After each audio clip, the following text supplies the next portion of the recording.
Welcome back to Jersey Matters. Rent control has become a controversial issue in Newark, New Jersey. This after the city council changed the way that renters can appeal a hike in rent. Here to talk about that is Victor Monterrosa Jr., co-founder of Homes for All Newark. Thanks so much for being here. Thank you. Explain what happened.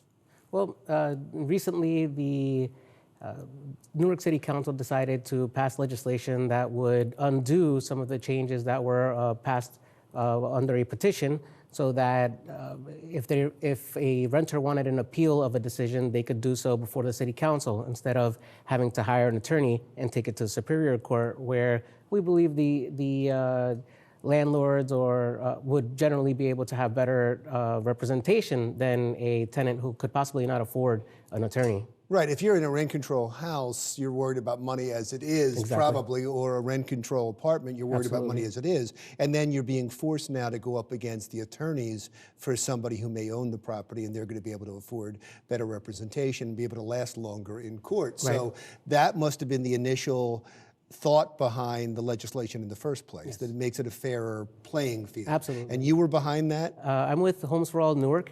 We are one of many similar organizations that go by the name Homes for All. They are all over the country, and what they're doing is putting people together on a grassroots level and working with them to advocate for whatever conditions they want as residents, having a say in affordable housing issues and issues of homelessness, as well as zoning and development in the city of Newark. This is just one of many of the topics that members of Homes for All are interested in. And it was probably the one where we've had our greatest victory, as we passed a stronger legislation in 2017 by collecting thousands of signatures and presenting a new form of legislation that I had the honor of writing after many of the tenants gave input. And this is the one that they're changing now? Correct. The exact same one. So this was just a couple of years ago. This was just a couple of years ago, which is also our main concern, because that would violate what's called the Faulkner Act. Many people might know that the Faulkner Act governs how municipalities are govern themselves. So in the city of Newark, the way that the Faulkner Act plays here is that the city is unable legally to change this piece of legislation until 3 years after it was passed. So we aren't only concerned about the fact that this would make it so that tenants would have to then pay for attorneys to go to Superior Court, but also that this is a slippery slope. What if maybe, here we're talking about rent control, but what about certain development laws or other things that would pass? If they were passed or changed by petition, the City Hall would be allowed to, under this precedent, to change it in 2 or 1 years rather than the full 3. So you're saying this time it's you, next time it could be something that somebody else there cares about. But if they're allowed to change laws and not follow the Faulkner Act, they can do this Exactly. with any law. We have to avoid that. And then, so you're trying to stop that. Yes. Why do you think they changed this? Well, Newark has become a hot market, and now we have developers, we have landlords, we have a lot of people who are bringing in potential deals for the city, potential what the administration sees as ways to increase our tax base. It's essentially the idea that trickle-down economics will still work to help Newark prosper. But it's unfortunately also gone along with certain changes in legislation that will collect less taxes or disincentivize locals from being hired, or better said, losing the incentives for locals from being hired. This is called gentrification you're talking about. Yes. And so I thought the mayor was against this because I've interviewed him before when he talked about how they have to worry about becoming Brooklyn. Yes. Well, you know, it's interesting because then if you look at the advertisement that several of these developers or companies talk about is comparing themselves in one way or another to another Brooklyn or a better Brooklyn. But regardless, I agree. Newark won't become the next Brooklyn. Newark might become the next Hoboken, or Newark might become a newer version of Newark, where I myself, for example, who lived not too far away from Penn Station in Newark, had to move up north. I could no longer afford the rents that are in the area. And I'm an attorney. My wife is a urban planner in New York City. Our combined incomes would not allow for us to find a place that was big enough for the right price. And this is something that's happening to tenants all over the city. It's already happening.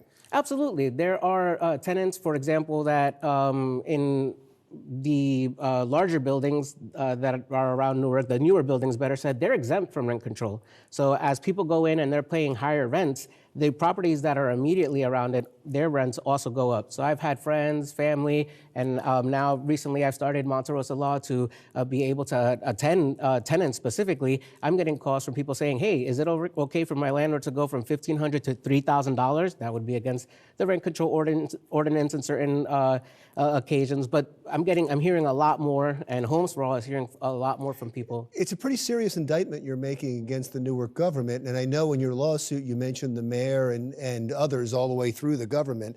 You're making an indictment that they care less about the people that live there now and more about the people they want to attract to live there.